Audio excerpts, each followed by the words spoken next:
of the 24th year of 2000. Yes, this is the Labor Day, and this is EBN TV and the Sides of News. This is what we have in store for you.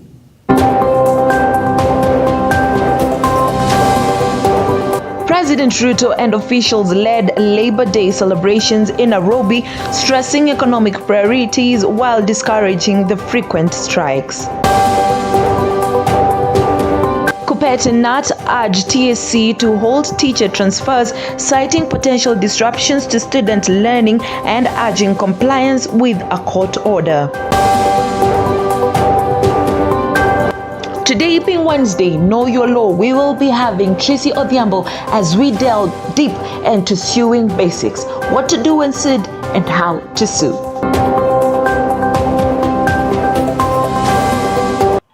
Welcome. Now, every first day of May, the nation celebrates Labor Day, commemorating the work of all public servants and citizens in general. President William Samoei Ruto, accompanied by his deputy Rigathi Gachagua, cabinet secretaries and Court Secretary General Francis Atwoli, led the celebrations held at the Uhuru Gardens in Nairobi. President Ruto, addressing the gathering, emphasized the need for workers to prioritize the nation's economy and avoid frequent strikes, noting the government's commitment to ensuring the public sector receives its dues. He stressed tax compliance to bolster the economy and guarantee fair wages and conducive working environments for public servants. We have been intentional on creating additional opportunities for young people in Kenya to work. It is also the reason why we are reorganizing labor migration, why we are signing bilateral labor agreements, because it is my intention that every year we should be able to send 250,000 Kenyans to work in different parts of the world so that we can enhance and we can increase the number of people who are working abroad and also enhance our remittances from abroad. I am very happy that from last year to this year, we have increased our remittances by about 50 billion. And it is my intention that in the next 5 years, we should take our remittances from $4 billion to $10 billion. And I am committed, and I believe it is doable, because I can see we are in the right trajectory. During the Labor Day celebrations, President William Ruto also urged doctors from various unions to return to work, stating that their grievances were being addressed to ensure Kenyans receive adequate medical care in various hospitals. Ruto mentioned that the government had agreed to 17 of their demands and ongoing negotiations aimed at fulfilling every citizen's and public workers' right as per the constitution and agreements. He also announced a 6% salary increase. Na ndio mimi nataka sasa nimwambie waziri wetu wa leba aite kamati ile inahusika na waketi chini, minimum wage tuongeze at least minimum by 6%, na mutaniambia vile hesabu hiyo itafanyika. Alafu pale mbele tutaongea na nyinyi vile mambo itakavyo kwenda mbele. As we commemorate Labor Day, let us rededicate ourselves to doing our best and contributing our utmost to enhance the welfare of every. Still on the same, the president defended the approval of labor bills and policies aimed at addressing issues concerning workers in the country. He emphasized the need for skilled workers through training to generate more employment opportunities in both the public and private sectors, thus strengthening the job market.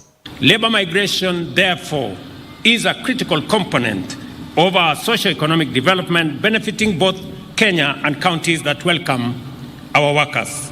As the minister has said ably, this is the reason why we continue to negotiate bilateral labor agreements to facilitate safe and orderly labor migration, protecting Kenyan workers' rights and facilitating their access to international job markets.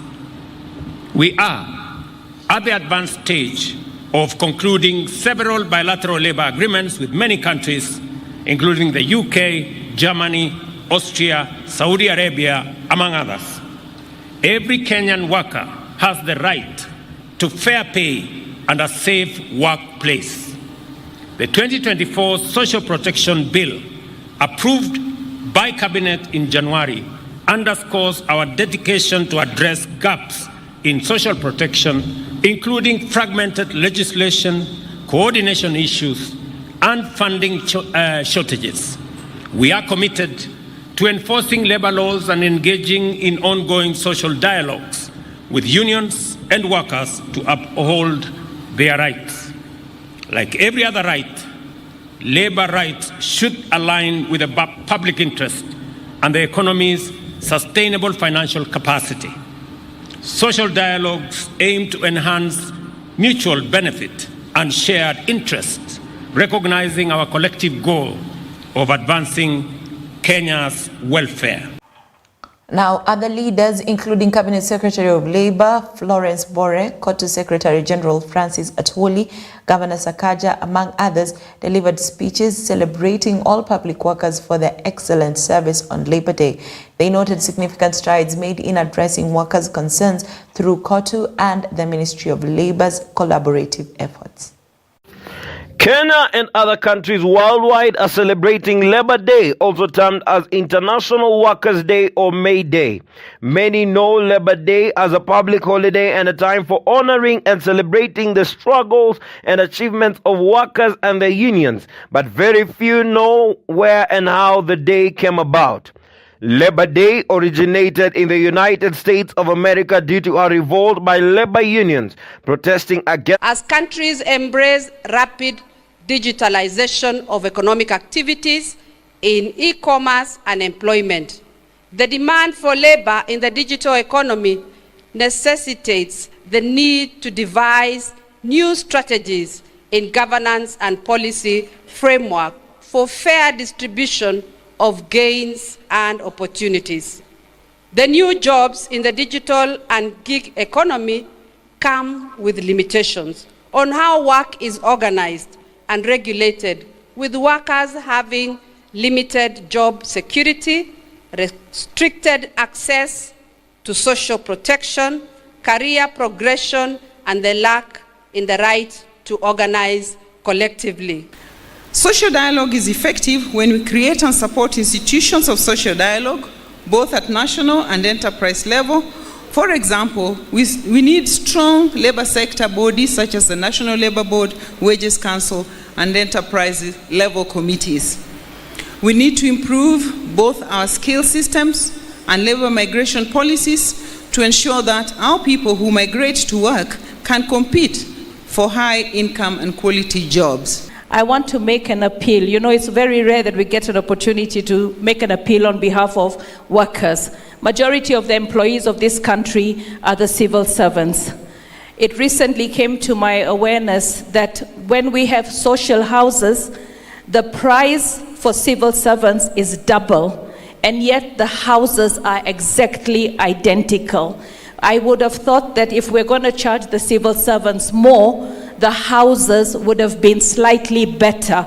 But to come up with 100% price double for the civil servants, I think now that they are taxed for housing, we should have a consideration. Now, Labor Day is celebrated worldwide, including in Kenya, to honor workers' achievement and advocate for their rights. Originating from labor protests in the United States of America in 1886, the day highlights issues such as fair wages and working conditions. Dr. Nganyi did a detailed report on this.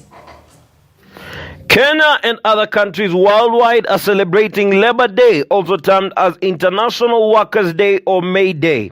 Many know Labor Day as a public holiday and a time for honoring and celebrating the struggles and achievements of workers and their unions, but very few know where and how the day came about. Labor Day originated in the United States of America due to a revolt by labor unions protesting against the terrible working policies that the workers faced. They had 12-hour work days, 7 days a week, and under very difficult conditions. Having had enough, hundreds of thousands of people across America went on strike on May 1st, 1886, calling for 8-hour work days. In Kenya, there are about 12 publicly recognized holidays, and Labor Day is one of them. Traditionally, Labor Day celebrations in Kenya have been happening at Uhuru Park, Nairobi, but in the past 3 years, they have been held at State House, Nyayo Stadium, and Uhuru Gardens. Most Kenyans do not go to work on this day, and some instead attend the celebration. Some of the issues they discuss are salary increments for Kenyan workers, workers' constitutional rights, and their recognition as critical players in the economic development. Leaders address labor laws that affect workers' rights, such as work leaves, unemployment and underemployment, which are also problems facing Kenya's labor market, and the workers' health and safety to ensure employers offer them conducive health environments and standards. The public event is usually organized by the Central Organization of Trade Unions, KOTU, which is an umbrella union of 45 trade unions, organizations, and works to protect and improve the rights and welfare of all workers, including people with disabilities.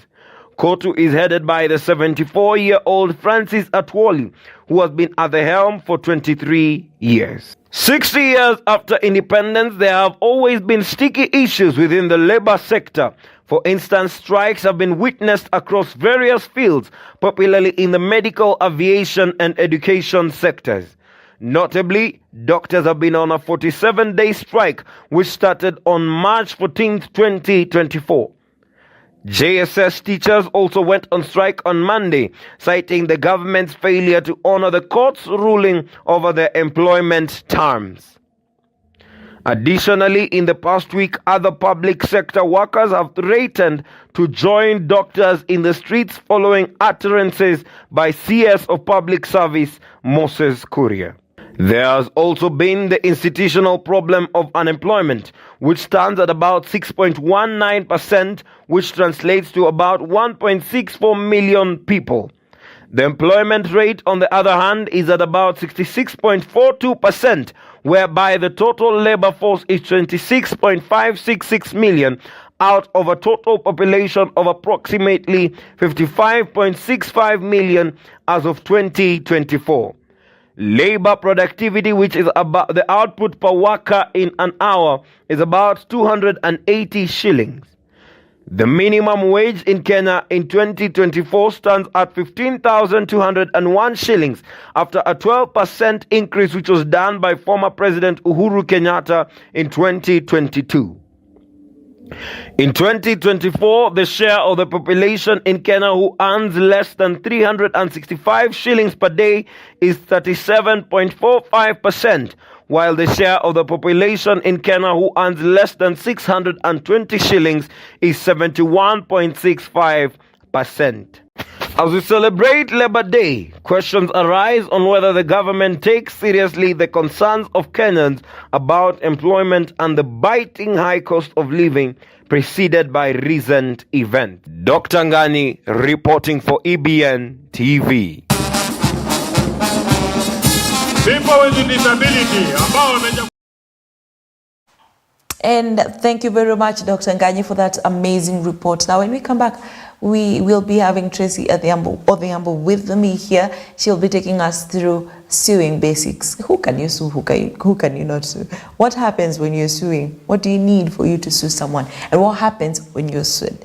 That is the discussion we'll be having together here with Advocate Tracy. Feel free to log into across all of our social media platforms. That is YouTube, Facebook. We shall be live and weigh in on the topic. Ask your questions, and for sure, I assure you, our advocate is ready to answer. My name is Consolata Chibalonza. See you in a few.